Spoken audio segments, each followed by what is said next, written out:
Delay techniques 2. So we added some delay to our electric guitar. Now what we're going to do is we're not going to use our auxiliary setup like before. We're going to use delay just on a track, and we're going to add some delay to the snare.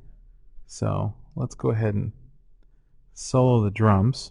And I'm just going to put it on as a plug-in, as an insert, right after all my other effects.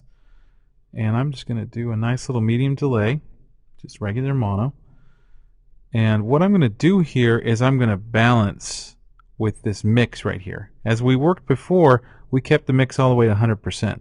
Now our mix is going to be key to adjusting how much of the dry signal versus the wet signal, the undelayed, the original signal, the not delayed signal, to the delayed signal. And so that's going to end up being, somewhere between 20 and 40 or 50%.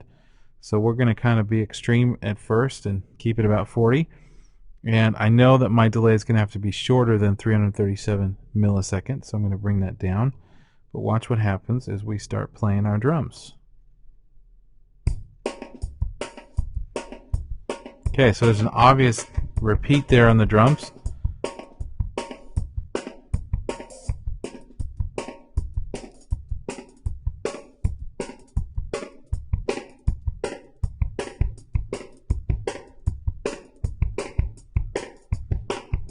Okay, you hear how as we get closer,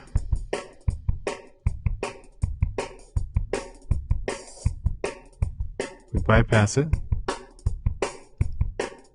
Okay, so as we get, if you notice, as we get under 50 milliseconds, we kind of lose that sound of an actual repeat, and it just kind of thickens up the signal. Now, I don't know if that's what we want. We can have it thickening up the signal. We could have it actually sounding like a slapback or something like that. We're to kind of experiment with both here.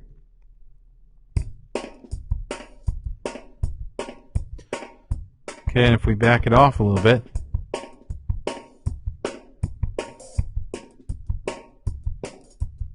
maybe add some feedback.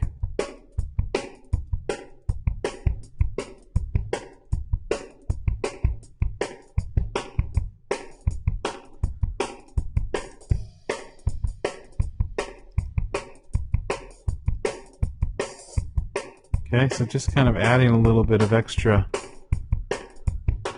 delayed sound to that snare drum. Okay, and then we could take, once we have our settings where we like them, we can option click and copy them over to our bottom snare track and maybe over to our snare helper track, the tom track here, and now we've got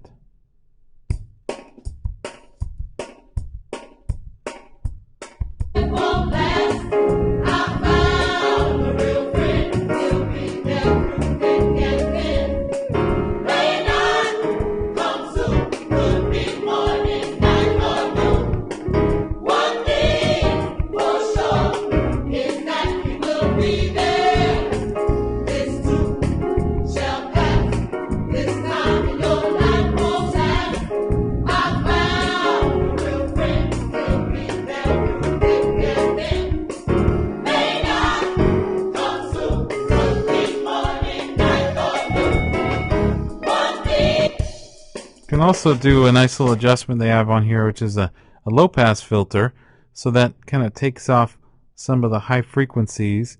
And when you're adding delay, a lot of times those high frequencies kind of add up and can make the signal seem a little too bright sometimes, or just kind of overwhelming in the high end. And so we've got this low pass filter to help us out there.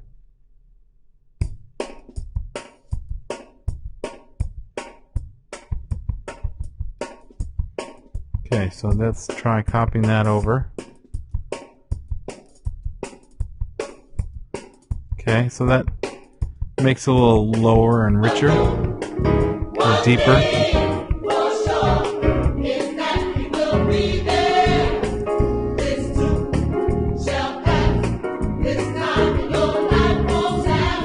Okay, and notice we can actually do, if we want to be a little crazy, we can do the same kind of thing to the kick, and listen what happens here.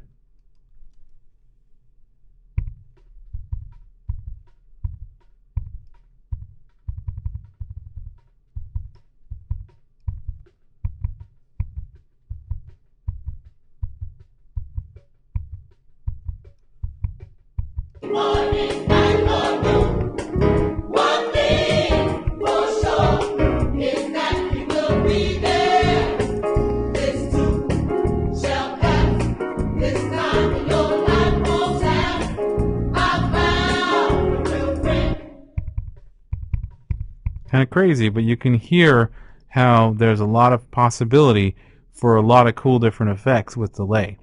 And so there's some ways that we can add delay to our drums to kind of add what's already occurring with the reverb, but add some repeats that are specifically to the beat or such. And that's delay techniques 2.